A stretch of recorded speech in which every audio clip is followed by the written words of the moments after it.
ధరణిలోని లోపాలని ఆసరా చేసుకుని అమాయక రైతుల్ని రెవెన్యూ అధికారులు ఇబ్బందులకు గురి చేస్తున్నారని సిపిఐ జిల్లా కార్యదర్శి మంద పవన్ రాష్ట్ర నాయకులు దయానందరెడ్డిలు ఆరోపించారు. సిద్దిపేట జిల్లా జగదేవ్పూర్ మండల కేంద్రంలో తహసీల్దార్ కార్యాలయం ఎదుట సిపిఐ ఆధ్వర్యంలో రైతుల పక్షాన నిరసన కార్యక్రమాన్ని చేపట్టారు. అంతకుముందు స్థానిక ఎల్లమ్మ చౌరస్తా నుండి కార్యాలయం వరకు బైక్ ర్యాలీ నిర్వహించారు. ఈ సందర్భంగా వారు మాట్లాడారు. కింది స్థాయి అధికారుల నిర్లక్ష్యం కారణంగానే రికార్డుల్లో తప్పుడు పేర్లను నమోదు చేసి రైతులను ఇబ్బందులకు గురి చేస్తున్నారని విమర్శించారు. ధరణిలోని లోటుపాట్లను సవరించి 15 రోజుల్లో రైతులకు న్యాయం చేయాలని వారు డిమాండ్ చేశారు. లేని ఏడల సిపిఐ ఆధ్వర్యంలో పెద్ద ఎత్తున రైతులతో కలిసి మండల తహసీల్దార్ కార్యాలయాన్ని ముట్టడిస్తామని వారు హెచ్చరించారు.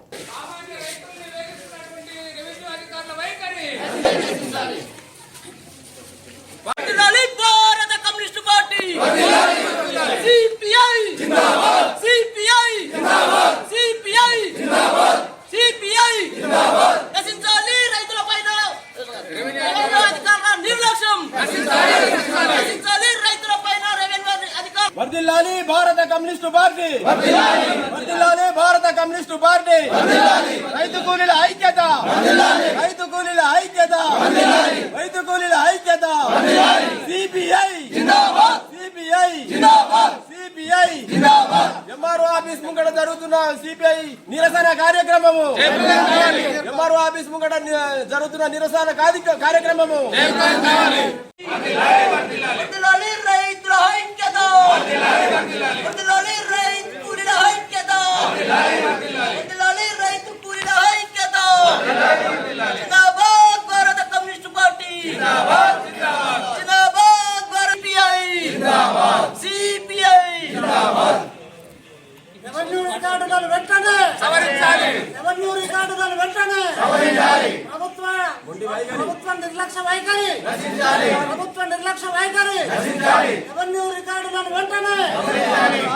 ధరణి సమస్యలు వెంటనే పరిష్కరించాలి, ధరణిలో ఉన్న సమస్యలను వెంటనే పరిష్కరించాలి, ధరణిలో ఉన్న సమస్యలను వెంటనే పరిష్కరించాలి. భారత కమ్యూనిస్టు పార్టీ, భారత communist party. on verification of revenue department officer, land operation in survey number acquired to irrigation canal, but applied missing survey number not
senior నాయకులు పెద్దలు విషయాలు ఈ ప్రాంతంలో జరుగుతున్నటువంటి విషయాలపైన మరి ఇంతకుముందే మాట్లాడిన దయానంద రెడ్డి గారు చాలా విషయాలు చెప్పారు. సరే, నాకున్నటువంటి అభిప్రాయం ఏంటంటే చాలా సంవత్సరాలుగా ముఖ్యంగా ఈ జిల్లాలో సిద్దిపేట జిల్లాలో మరి అనేకమైనటువంటి ప్రాజెక్టులు అక్కడి నుంచి మొదలుకుంటే రంగనాయక సార్ ప్రాజెక్టు కావచ్చు, గౌరవెల్లి గండిపల్లి ప్రాజెక్టు సంబంధించి, మల్లన్న సాగర్ సంబంధించి, అదేవిధంగా ఇక్కడ ఉన్నటువంటి కొండపోచమ్మ సాగర్లో ఉన్నటువంటి ప్రాజెక్టులకు సంబంధించినటువంటి లింకు కెనాల్కు సంబంధించినటువంటి భూములను అప్పటి ప్రభుత్వం మరి రైతుల దగ్గరికి సేకరించింది. సరే, ఒక్కొక్క రైతు నుంచి ఆ సర్వే నంబర్లో, ఆయా సర్వే నంబర్లో ఇది ఒక తీగులు గ్రామానికి సంబంధించిన సమస్య కాదు, ఇది యావత్ జిల్లాలో ఉన్నటువంటి సమస్య. రైతులు తీవ్రమైనటువంటి ఇబ్బందులు గురవుతూ ఉన్నారు.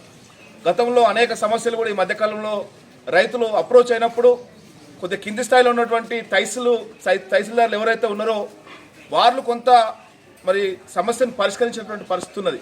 ఉదాహరణకు హుస్నాబాద్ ప్రాంతం ప్రాజెక్ట్ కెనాల్లో కూడా అనేక మంది రైతుల లెఫ్ట్ కెనాలు, రైట్ కెనాలు, అక్కడ నుంచి వచ్చేటువంటి మరి లింక్ కెనాల్ సంబంధించినటువంటి ప్రాజెక్టులో మరి ఆ కెనాల్లో భూములు చాలామంది రైతులు మరి చాలా తక్కువ రేటు కూడా అప్పటి ప్రభుత్వానికి, ఎందుకంటే మా భూములు పోయిన ఇబ్బంది లేదు కానీ ఈ ప్రాంతానికి నీళ్ళు వస్తే మా బతుకులు బాగుపడతాయని చెప్పి రైతులు ఒక దీర్ఘకాలిక లక్ష్యంతో చాలా తక్కువ రేట్లకు కూడా భూములు ఇచ్చేటువంటి పరిస్థితి ఉన్నది.